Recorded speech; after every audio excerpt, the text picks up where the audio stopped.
Hi, this is Peter, and I'm at the 2026 Construction CONEXPO in Las Vegas, Nevada. Came here to specifically see First Green. The reason I'm doing this interview is because I believe in electrification of construction equipment, and secondly, I'm also have my order in, and I believe in so much we're buying one as well. But I'm sitting here with Václav. I'm one of the co-founders of First Green, and Peter, thank you for coming by and for your interest in our equipment. Very excited to have you here. So my first question is, congratulations on the Rockeater being named the Next Level Award finalist. For my audience and contractors who haven't seen it yet, what separates the Rockeater from other compact loaders hitting the market? Thank you for the question, Peter. A few words. A Rockeat combines power, safety for the operator in hazardous environments.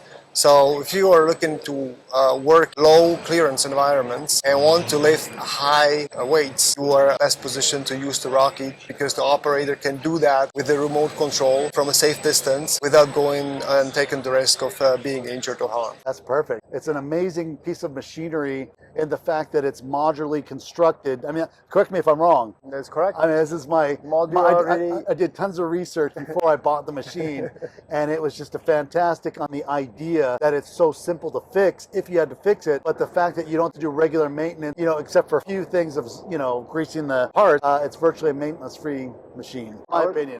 I would just flag one value that we share across the whole product portfolio, which is sustainability. Sustainability not only because it's green. Green is nice, but it's not enough. So it has to be efficient as well and sustainable in a way that if you have one part that goes wrong, just take this only part. That's why it is modular, this philosophy behind it, and you replace it by a single part again. You don't have to take off a whole chassis or just half of it and spend thousands or tens of thousands of dollars on repairs. Because again, we want the machine to be sustainable and replacing only that part that was wrong, and those parts that were okay, you keep on the machine and do a pretty good job despite one of the machine parts has been taken out. My next question is, the Rockeater is completely cab-free, remote control. What was the defining moment or the feedback from the industry that made you realize that we need to remove the cab entirely? Been a feedback from one of our Spanish dealers that work in hazardous environments where power was of essence, so they did not want to compromise on power. So you really want to do heavy lifting, yet at the same time want to keep the operator safe. Find those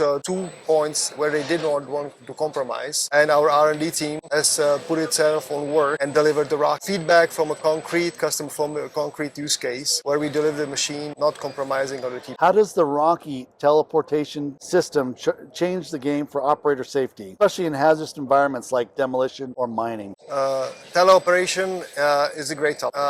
It's one of the distinguishing characteristics that's First Green different, and it is basically the philosophy of going beyond the remote. The remote works at roughly 100, 150 feet. If you want to go beyond, you go with the teleoperation, which is basically a hardware set that gives you the opportunity to operate the machine at any distance. And now speaking at any distance, meaning in any environment that is well covered by 5G or LTE or Wi-Fi. So imagine you would have a job site in a remote place, even off-grid, where it would take a long time and quite some cost to transport the operators, to host them and feed them, and even put them in danger of being in general hazardous environment. You take all of that cost and risk out of the equation because you can place that worker in one seat with 2 joysticks, and that worker can operate the machine at 100, 200, 500 miles, you name the distance, provided that you've got the right connectivity. What's more, it doesn't have to be the operator only of a single machine, because the machines in the practice have a lot of idle time. So that very single operator can operate multiple machines across the line, because once it switches off one machine, let's say in Chile, can operate the other one in Peru and the third one in the US. And it can work even across time zones. That again spends a lot of time and money in terms of the operation efficiency. Oh my God.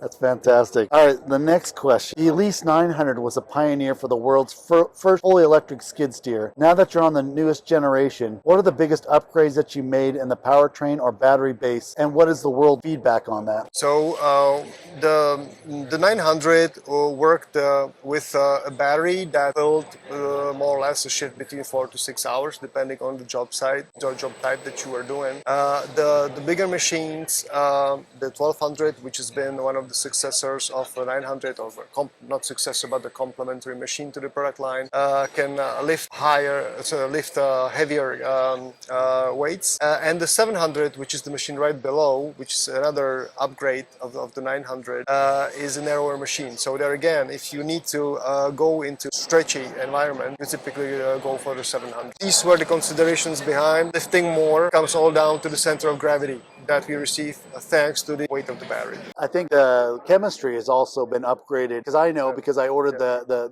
lithium ion with the bigger battery, and now all my concerns have gone away with, is it going to last or not going to last? The lithium ion battery is a no-brainer. The 900 at the very beginning came only with a lead acid battery, and its standard spec is with lead acid. 700 was the first one where we introduced the lithium battery. But for the time being, you can obviously have also the 1200 with the lithium ion battery, being it the 420, which would then qualify as the 900, or the 630 amps battery, which is our largest lithium ion battery from Micropower, that qualifies for the 1200. So you're right that with the battery types, we are moving slightly from the lead acid, which seems to be now trend-wise the past, towards lithium, which is probably not even the future. It's basically our present that we live in, and we do have very high-quality supplies even here in the United States that do not only the battery delivery but also service to the customer directly. One of the standout specs of the Elise 900 is that massive hinge pin and the height and the ground clearance compared to competitors. How does the electric drivetrain allow for this unique class and design? It's true that it is not that much related, even though to some extent yes, to the drivetrain, but more to the center of gravity. So the reason why we lift higher than diesel competitors is because we are battery powered, and the weight of the battery puts us into the right center of gravity, enabling the stability of the machine to lift higher and obviously higher weight as well. That's fantastic. I never even thought about that, how you're able to do that and why. Here's the, we are focused heavily on the transition of sustainability job site beyond just zero emissions. How much noise reduction are operators actually experiencing, and how does this change indoor or urban construction? Noise is a very big topic for a number of our clients under constructions and demolition. So if you compare the standard diesel that qualifies to a quite high number of decibels, could easily compare our machine 10 or even a lower amount of decibels, which most importantly gives you the opportunity to work in the early morning hours or late evening hours, and while not disturbing the neighbors, often are an important part of the permitting process for construction. Yeah, that's true. So one of the reasons why we decided to go with the machine was we were going to work in the Pacific Palisades, Malibu area, where they had a huge fire that devastated most of that area, and then you have one house that's still there and then a lot of houses that didn't. So by buying and using your machine, we're going to be able to work and not disturb the people that are still living there. Correct. While we're doing and building houses right next to them. Correct. So fantastic. I'm attesting that this is a real thing, and really happy about that. And it is, being a reputable constructor, you do care about the environment where you work, and noise is one of the determining characteristics of the quality of the work and the perception of the construction company by the surroundings. And they're not going to get inundated with the diesel fuel either, like the smell of the exhaust. So Correct. We're happy about that. And now speaking about the pros there, you should take into account the vibration as well, because if you take care about your employees and their lifespan, you don't want them to work for 30 or 40 years in a trampoline machine, which obviously impacts negatively their health. Yeah, I agree. As a major barrier to EV adoption is the upfront price. When you're taking a fleet of managers, how do you explain the long-term return on investment when the factor in the elimination of diesel fuel, filters, and the hydraulic maintenance? So that's a very frequent discussion we have with clients or potential clients, and the return on investment, you would be surprised, is actually pretty short. We are on average between 18 to 24 months only on fuel cost. So if you just consider how much you pay for electricity versus how much you pay for diesel, not taking into account the cost of service, which is substantial in case of the diesel machine as opposed to an electric machine, you would be your return on investment around 2 years here in North America, given the prices of the fuel in the United States on average and the electricity price. If you have your own source of energy, especially photovoltaic panels, you have off-grid, you have basically the electricity for free, the ROI is even shorter. In some cases, our clients have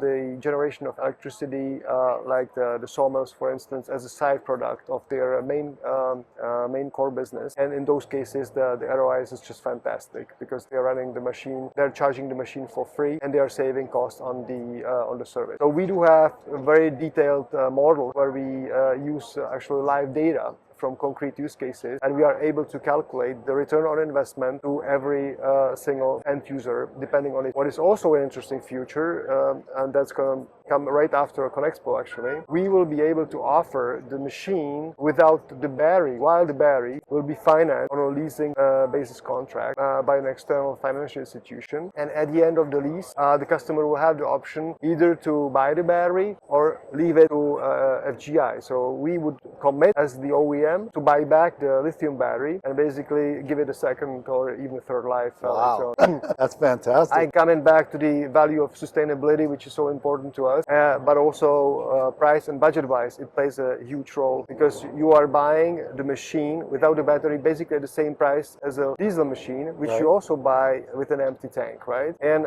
you pay on a monthly basis less than what you pay for the fuel, for the battery, less for what you pay for the diesel in terms of fuel cost. So this is our end game here that we want to offer, and we'll pretty much soon be on the US market with this product. Looking around at the CONEXPO in 2026, almost every booth has an electric machine, which is not true. I just walked the floor. I wrote this before I came here, and it's the exact opposite. There was hardly any booth that had electric machines. As one of the early pioneers in this technology, what's the next massive hurdle in the construction industry needs to overcome in the next 5 years regarding electrification? Electric, even though it's not present with all the booths, it is an important topic to most of the equipment manufacturers we've seen here and we talk to. In terms of construction, which is basically our most important market as an OEM manufacturer, we see that the price of battery will determine the trend and the penetration of our equipment in the construction and demolition business in general. Speaking about battery price, we see a clear trend. The lithium batteries, especially those coming from China or made based on Chinese cells, which is the majority of lithium batteries available on the market, commoditized, which means that the price goes down, and the price forecast that we see over the next 3 to 5 years is positively going down. So our takeaway in general is that the penetration of electric machines, due to the lowering price tag in the area of battery manufacturers, will widen the electric equipment presence in the construction as such. Well, I just don't really see how these machines are ever going to go bad.